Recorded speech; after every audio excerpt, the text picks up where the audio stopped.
নমস্কার।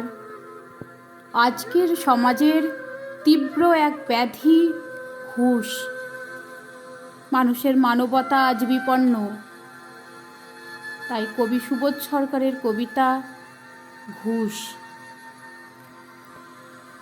রবীন্দ্র রচনাবলীর নবম খণ্ড চাপা দেওয়া সুইসাইড নোট।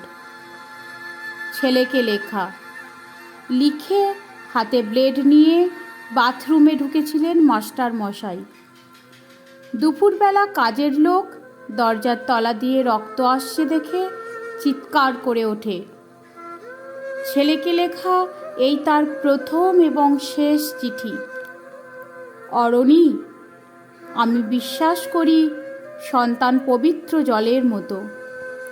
যদিও তোমার সঙ্গে আমার সম্পর্ক ভালো নয়, তবু তোমাকেই লিখে রেখে যাই।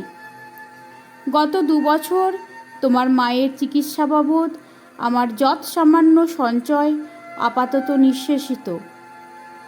চিকিৎসার ব্যয়ভার আমি আর নিতে পারছিলাম না। জীবনে তোমার টাকা ছুঁইনি, মরেও ছোঁবো না।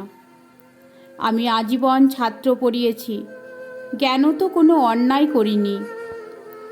গত মাসে আমার স্কুলে এক অভিভাবক এসে ঝুলোঝুলি করেন তার ছেলেকে নেবার জন্য। আমি প্রথম দিন ফিরিয়ে দিই, দ্বিতীয় দিন ফিরিয়ে দিই, তৃতীয় দিন পারিনি। তিনি আমাকে একটা বড় খামে 30,000 টাকা দিয়ে চলে যান। সেই টাকায় এই মাসে তোমার মায়ের চিকিৎসা চলছে। জানি না তিনি বাড়ি ফিরবেন কিনা কোনো দিনও। ফিরলে বলো, পৃথিবীতে আমার বেঁচে থাকার অধিকার চলে গেছে। ইতি বাবা। যখন সারাটা দেশ দাঁড়িয়ে আছে ঘুষের টাকার উপর, তখন রবীন্দ্র রচনাবলী দিয়ে চাপা দেওয়া একটা সুইসাইড নোট। হাসপাতালে গাছের তলায় গা ছমছম করছিল।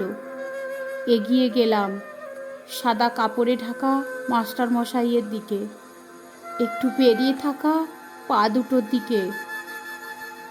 ওই একটু বেরিয়ে থাকা পা দুটি যেন ভারতবর্ষের শেষ মাটি। নমস্কার।